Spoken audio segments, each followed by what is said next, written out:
Elhamdülillahi Rabbil alemin. Ve salatu ve selamu ala seyyidina Muhammed ve ala alihi ve ashabihi ecma'in.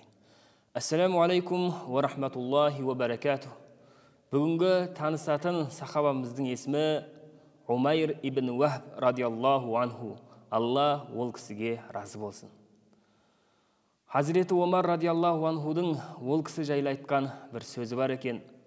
Лақад ғада Умайр ибн Вахбин ахабба илайя мин ба'ди абнаи. Умайр ибн Вахб менің өзімнің кейбір балаларымнан да артық болып кетті. Яғни Умайр ибн Вахбты өзімнің балаларымнан да артық жақсы көрдім деген сөзі бар екен. Бұл сөзді Омар радиаллаху анху не үшін және қай кезде айтты, ол кісінің өмірін баяндау барысында көретін боламыз. Пайғамбарымыз саллаллаху алейхи уассалам ислам дінін алғаш насихаттаған кезде баршамызға белгілі меккелік құрайыштықтар оларға қарсы шықты. Қарсы шығып қана қойған жоқ, пайғамбарымызға ерген әрбір сахабаға зәбір шектірген еді. Осы себептен Алланың рұқсатымен пайғамбарымыздың исламның тарихында, пайғамбарымыздың өмірінде ең алғашқы мүшриктермен соғысы Бәдір деп аталған болатын. Осы Бәдір шайқасы мұсылмандардың жеңісіне өтіп, сол шайқаста мүшриктердің ең беделді болған біраз кісілері жер жастанған болатын. Осындай ауыр ғазауаттан өзінің жанын құтқарып, ол ғазауаттан қашып құтылған кісілердің бірі Умайр ибн Вахб болатын. Ол өзінің жанын құтқарып, өзі қашып кетсе де, артында мұсылмандардың қолында өзінің ұлы Вахбты мұсылмандардың тұтқынында тастап кеткен еді. Сол себепті оның күнделікті ойлайтын ойы бірақ ой болатын дейді. Яғни менің сол Мұхаммедке көрсеткен әрбір зәбірім үшін, оның достарына жасаған, сахабаларына жасаған әрбір зұлымдығымды, менің кегімді менің ұлымнан алып, басқаларға ғибрат етіп жатқан шығар деген сондай бір уайымда өзінің ұлын күнделікті ойлап жүреді екен. Сондай уайыммен жүрген күндердің бірінде бұл кісі Қағбаға барып, пұттарына құлшылық жасауға бекінеді. Сөйтіп жолға шығып, Қағбаның қасына жақындаған кезде, Қағбаның Хижр деген бөлімінде сол тұста Сафван бин Умайя деген бір кісімен жолығады. Ол да бір өзі сияқты Меккенің құрайыштықтардың беделді мүшриктерінің бірі болатын. Сонда Сафванға сәлем береді, ол сәлемін алып, кел қасыма отыр дейді. Кішкене әңгімелесейік, өйткені әңгімелесу, сөз дүкен құру, соның барлығы уақытты кішкене болсын өлтіреді ғой дейді. Ол келісіп, оның жанына отырады. Сонда екеуінің әңгімесі бұлай болатын дейді. Кезіндегі Бәдір шайқасын естеріне алып, кішкене күрсініп, ай, сол шайқас біз үшін пайда әкелмеді ғой. Ол шайқаста атақты кісілерден айырылдық. Қаншама адамдарымыз мына Мұхаммедтің қолына тұтқынға кетті деп өздерінің ішіне сонда бір өкініштерін білдіріп, күрсініп, Сафван, ай, бұдан кейін біздерге рахат өмір жоқ ау деді. Сонда қасында отырған Умайр оның сөзін құптап, дұрыс айтасыз, бұдан кейін бізге бір рахат өмір жоқ қой деді. Кішкене үндемей тұрып, ары қарай сөзін жалғастырды. Егер менің біреулерге өтейтін басымда қарызым болмағанда, сол сияқты менің өзімнің бала шағаларым бар, соларды аш болып қалып кетеді ау деген менде бір қорқыныш болмағанда, қазір жолға шығып, Мұхаммедтің басын алып, оның жасап жатқан істеріне шектеу қоятын едім деп, сөзін жалғастыра келе, өзі кішкене ақырын дауыспен, расында осылай істейтін болсам, мені ешкім күдіктенбейді. Өйткені мен сияқты тұтқыны барлар қанша рет Мәдинаға барып келіп жүр. Мені де солардың қатарынан санап, ұлына келді деп ойлап, менің жаман ниетімді олар біле қоймас деген сөзді естігенде қасындағы Сафван осы жағдайды дәл кезінде пайдаланып қалайын деген ниет білдіріп, таптырмайтын мүмкіндік деп қасындағы Умайрға айтады. Онда сенің қанша қарызың болса маған қалдыр, мен өтеп берем. Бала шағаңнан да уайымдама. бала шағаңның барлығын өзімнің бала шағама қараған мәмілені жасап, оларды ешқашан аш қалдырмаймын, ешқашан мұқтаж етпеймін дейді. Осыдан кейін Умайр үлкен бір іске кірісіп, расында мен осыны аяқтаймын деп жолға қамданады. Өзінің жақсы бір көлігін дайындатып, сосын қылышының ұшына, жалпы қылышына уқ жағады екен. Яғни бір кескенде өлтіретіндей қып, сондай қылышын дайындайды. Сөйтіп Мәдинаға қарай жол тартады. Мәдинаға жеткеннен кейін пайғамбарымызды жолықтыру үшін мешітке жақын жерде өзінің түйесін шөктіріп, пайғамбарымызды күтеді. Сонда мешіттің есігіне жақын таманда Хазіреті Омар радиаллаху анху басқа сахабалармен бірге әңгіме құрып жатқан болатын. Сонда олардың әңгімесі сол бұрынғы Бәдір шайқасына байланысты болған еді. Өздерінің арасында мынандай сөздер кетіп жататын. Бәдірді Аллах Тағала біздердің пайдамызға берді, Аллаға мақтау болсын. Ол кезде ансарлардың, мұхажирлердің жасаған ерліктерін, сол кезде өлтірілген мүшриктерді айтып, өздері дән риза болып осыны мақтанышпен айтып отқан болатын. Сол сөздер Умайрдың жанына қатты батты ма, түйесіне түсіп, қылышын қынабынан суырып, мешітке қарай жүруге бет алды. Оның осындай жүрісін көрген Омар радиаллаху анху орнынан ұшып тұрып,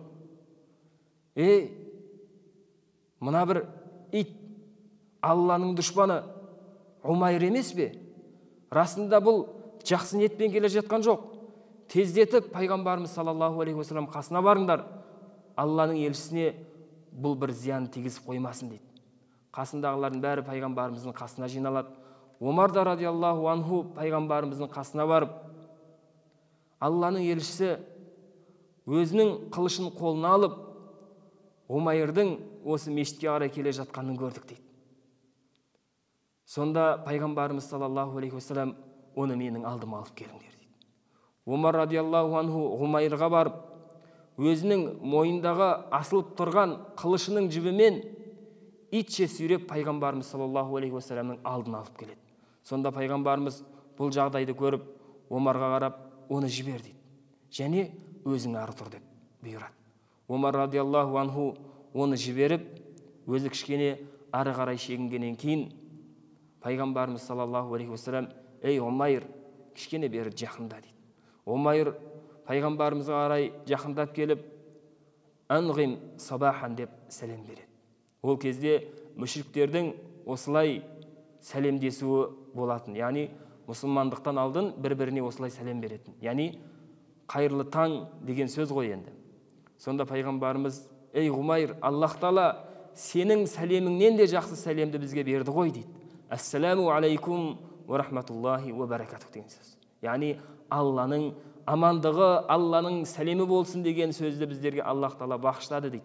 Сонда Умайр пайғамбарымызға жауап қайтарып, ой, өзіңде осы сөзді кезінде қолданушы едің ғой, бүгін ғана шығар Аллах Тағала осы саған берді деп айтып жатқаның дейді.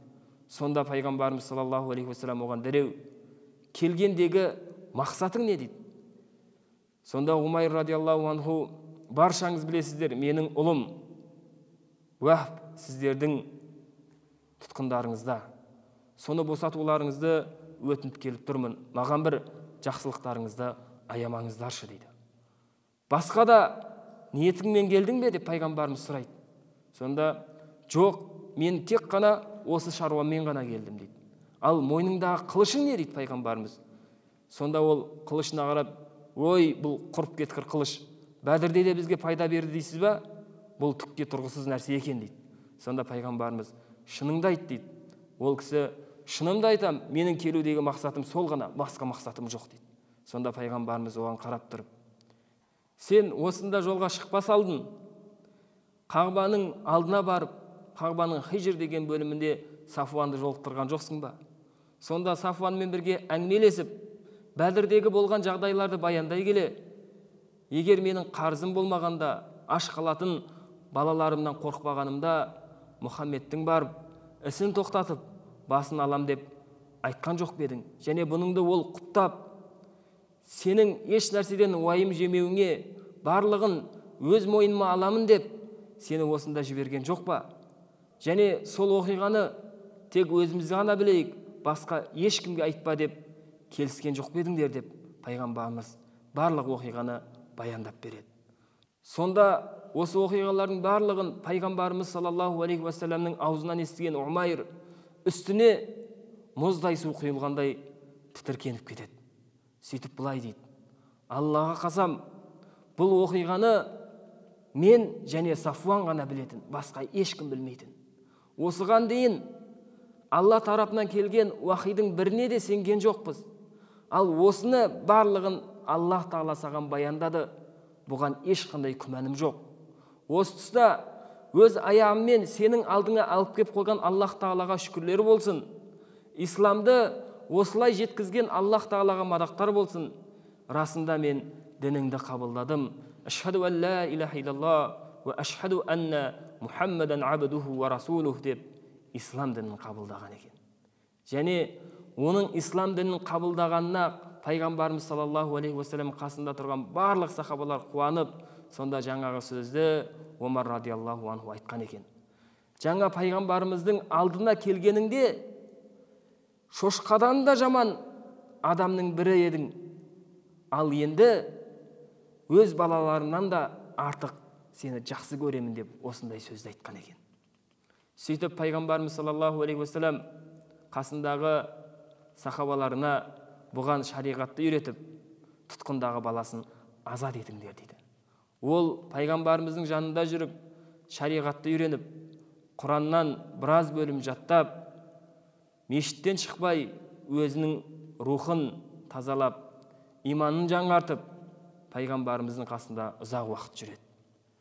Оның сондай иман ләззатын татқандығы сондай, Меккедегі адамдарды Меккені де ұмытып кетеді. Ал оны Меккеде күтіп жүрген Сафуан Меккедегі адамдарды жинап былай деп айтады екен: жақында бізге сондай бір хабар келеді.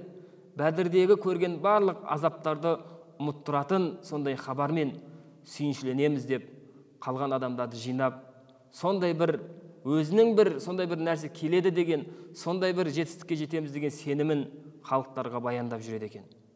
Арадан біраз уақыт өткеннен кейін бұл уайымдай бастап, Мадинадан келген кісілерден сұрайды екен: осындай Умайр деген кісіні жолықтырдыңдар ма, одан бір хабар бар ма деп.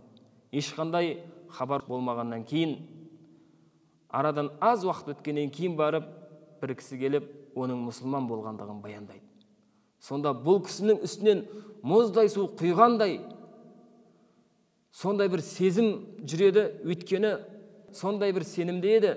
Жер бетіндегі барлық адам исламды қабылдаса да, Умайр мұсылман болмайды деген нық сенімде болатын. Осыдан кейін арадан біраз уақыт өтеді.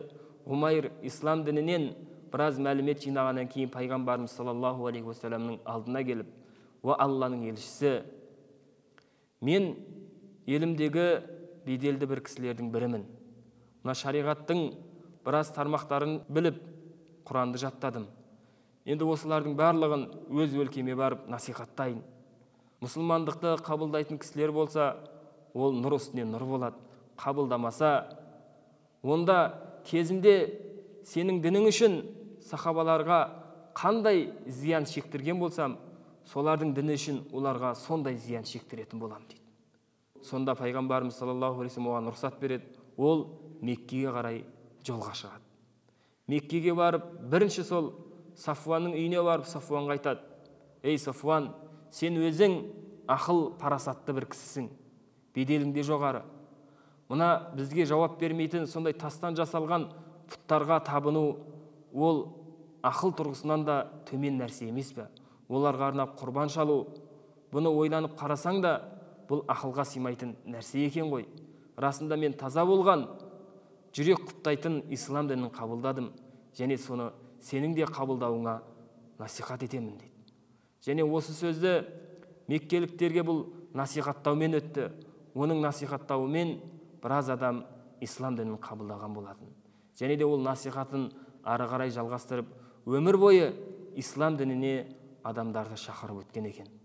Аллах Тағала олардың насихат ретінде айтқан әрбір сөздеріне сауаптан жазып, қияметте пайғамбарымыз саллаллаху алейхи уассаламмен бірге болуды нәсіп етсін. Әлхамдулилля, уассалату уассаламу аля расулилля.